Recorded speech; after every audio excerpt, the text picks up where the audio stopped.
नमस्कार दोस्तों, मेरा नाम है शेखर और स्वागत है आप सभी का हमारे YouTube channel Shekhar study point पर। दोस्तों, ये वीडियो आपके लिए बहुत ख़ास है। इसमें मैं आपको बताने वाला हूँ समीक्षा अधिकारी और सहायक समीक्षा अधिकारी के बारे में। दोस्तों, समीक्षा अधिकारी यानी कि रिव्यू ऑफिसर और सहायक समीक्षा अधिकारी यानी कि असिस्टेंट रिव्यू ऑफिसर, इसकी दोस्तों जॉब प्रोफाइल के बारे में बताऊंगा आपको। इसके अलावा ग्रेड पे, सैलरी, प्रमोशन, इसके अलावा फैसिलिटी में जो आवास भी मिलता है, सब बात करेंगे। इसके अलावा आपके मन में ये सवाल होगा कि एज लिमिट इसमें क्या क्या है, एजुकेशन क्वालिफिकेशन क्या होनी चाहिए, इसके अलावा कौन कौन लोग समीक्षा अधिकारी या सहायक समीक्षा अधिकारी के लिए आवेदन कर सकते हैं, इसके अलावा एग्ज़ाम का सिलेबस क्या है, इसके बारे में भी बात करूँगा दोस्तों। इसके अलावा किस डिपार्टमेंट में आपकी ड्यूटी लगती है, आपको कहाँ जॉब करनी पड़ती है, इसके अलावा प्रमोशन भी आप कहाँ तक पहुँच सकते हैं और हाईएस्ट पोस्ट तक आप कहाँ तक पहुँच सकते हैं, ये सब आपको मैं वीडियो में बताने वाला हूँ। इसके लिए आपको क्या करना है, वीडियो को अंत तक ज़रूर देखना है। दोस्तों, समीक्षा अधिकारी और सहायक समीक्षा अधिकारी एक आपकी सुकून भरी नौकरी है। इसमें आपकी जो ड्यूटी रहती है दोस्तों, मंडे टू फ्राइडे रहती है। आपको बाकी जो सैटरडे संडे होता है वो आपका ऑफ रहता है। इसके अलावा 10 से 5 बजे तक आपकी ड्यूटी होती है। हालांकि कभी कभी असिस्टेंट रिव्यू ऑफिसर यानी कि ARO को 6 बजे तक लगभग बच जाते हैं, कभी कुछ ज़्यादा काम हो गया तो ऑफिस में। इसमें दोस्तों आपकी जो ड्यूटी होती है वो ऑफिस में ही होती है, आपको कहीं और जगह नहीं जाना होता है। तो सबसे पहले आपको मैं जो एज लिमिट है वो क्या है, उसके बाद एजुकेशन क्वालिफिकेशन बताता हूँ। तो सबसे पहले बात करते हैं एज लिमिट, कौन कौन किस आयु वर्ग के लोग इस फॉर्म को भर सकते हैं। तो जर्नल की बात करते हैं। सबसे पहले जर्नल के लिए है आयु सीमा 21 से 42 वर्ष। महिला और पुरुष दोनों ही इस फॉर्म को भर सकते हैं, वो समीक्षा अधिकारी या सहायक समीक्षा अधिकारी बन सकते हैं। जर्नल के लिए 21 से 42 वर्ष। इसके अलावा SC ST OBC इनके लिए 21 से 45 वर्ष सहायक समीक्षा अधिकारी और समीक्षा अधिकारी की आयु सीमा है। इसके अलावा जो दिव्यांगजन है उनको आयु में और ज़्यादा छूट मिलती है। तो ये तो है दोस्तों आयु सीमा। और अब बात करते हैं कि आपकी क्वालिफ़िकेशन क्या होनी चाहिए। तो RO के लिए सिंपली आपको ग्रेजुएशन होना पड़ता है, आपको ग्रेजुएट आप होने चाहिए। आपने कुछ भी किया हो, BA BSc BCom या कोई और डिग्री BTech कुछ भी आपने किया हो तो आप समीक्षा अधिकारी के लिए आवेदन कर सकते हैं। इसके अलावा बात करते हैं ARO यानी कि असिस्टेंट रिव्यू ऑफिसर, सहायक समीक्षा अधिकारी। ग्रेजुएशन के साथ साथ आपकी इसमें टाइपिंग आपसे ली जाती है। इसके अलावा अगर आप उत्तर प्रदेश से अगर इस फॉर्म को भरते हैं तो वहाँ O लेवल भी इसमें मांगा जाता है। और उत्तराखंड की बात करें तो वहाँ भी O लेवल का उतना अभी तो फ़िलहाल नहीं है, शायद आगे आने वाले टाइम में O लेवल भी देखने को मिल सकता है। तो ये तो है दोस्तों एजुकेशन क्वालिफिकेशन। अब बात करते हैं दोस्तों RO के कार्य क्या हैं। RO के कार्य दोस्तों, RO के कार्य ड्राफ्टिंग, नोटिंग और डायरी मेकिंग में ये आपके कार्य होते हैं। इसके अलावा जैसे इनकम टैक्स डिपार्टमेंट है या फाइनेंस मिनिस्ट्री है, वहाँ भी RO के काम होते हैं। इसके अलावा अगर आप सेक्रेटरी में है, मेन ब्रांच में अगर मेन ब्रांच में है तो दोस्तों जो SDM या फिर जो कलेक्ट्रेट के ट्रांसफ़र होते हैं, ये काम भी सब RO को करने होते हैं। सब भी काम RO ही देखता है, यानी कि आप समीक्षा अधिकारी बन जाते हैं तो ये सब आपके काम होते हैं। और बाकी आप अच्छे से तभी जान पाएंगे जब आप समीक्षा अधिकारी खुद बन जाएंगे, तभी आप अच्छे से जान पाएंगे। अब बात करते हैं ARO के कार्य। ARO का कार्य जो होता है पूरा ज़्यादातर कंप्यूटर पर आधारित होता है, कंप्यूटराइज्ड होता है। इस फाइलों का काम भी बहुत होता है और फाइलों का चुनाव, जैसे कि किस विभाग की फाइलें हैं, विभाग के अनुसार अलग अलग फाइलें, ये सब असिस्टेंट रिव्यू ऑफिसर के कार्य होते हैं। अब बात करते हैं दोस्तों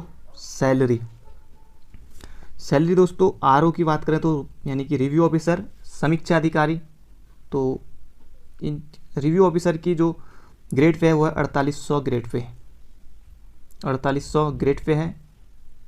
इसके अलावा अभी मांग चल रही है कि बहुत जल्दी 5400 ग्रेड पे हो सकता है। अभी मांग चल रही थी इसकी, पर अभी तो नहीं हुआ है, पर आगे को आपको ये देखने को मिल सकता है। इसके अलावा दोस्तों समीक्षा अधिकारी को आवास मिलता है। आवास भी रहने के लिए मिलता है। अब बात करते हैं असिस्टेंट रिव्यू ऑफिसर यानी कि ARO की सैलरी के बारे में। तो ARO की जो सैलरी है उसमें 4600 रुपये ग्रेड पे की ये जॉब है। इसके अलावा बात करें तो ARO में जो आपकी सैलरी लगभग पूरी जो सब कुछ मिला के वो बनती है, वो लगभग 60 से लेके 62,000 के बीच में आपकी असिस्टेंट रिव्यू ऑफिसर की आपकी स्टार्टिंग की सैलरी ये आपकी होती है।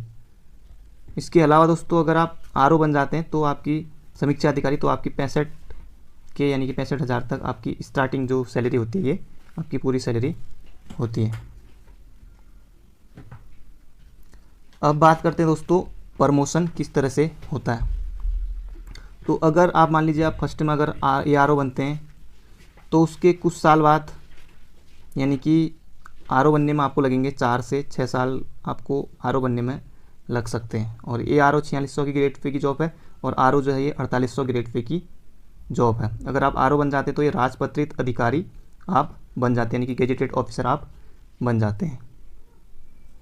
इसके अलावा आप RO के बाद जो आपका अगला प्रमोशन होता है वो होता है आपका सेक्शन ऑफिसर। आप सेक्शन ऑफिसर आप बनते हैं। इसके RO से यहाँ तक पहुँचने के लिए आपको 5 से 7 साल यहाँ तक पहुँचने में आपके लग जाते हैं। और यहाँ आपकी जो ग्रेड पे हो जाती है वो हो जाती है सेक्शन ऑफिसर में 5400 आपकी ग्रेड पे हो जाती है, यानी कि SDM के बराबर जो आपकी ग्रेड पे है वो आपकी हो जाती है, SDM के बराबर आपकी ग्रेड पे हो जाती है। इसके अलावा आप सेक्शन ऑफिसर के बाद आपकी जो अगला प्रमोशन होगा वो होता है अंडर सेक्रेटरी में आपका सिलेक्शन नहीं, आपकी जो अगला प्रमोशन होगा वो यहाँ होगा और एक क्लास 1 की ये आपकी जॉब होती है, ये क्लास 1 की जॉब होती है और यहाँ आपका 6600 ग्रेड पे हो जाएगा।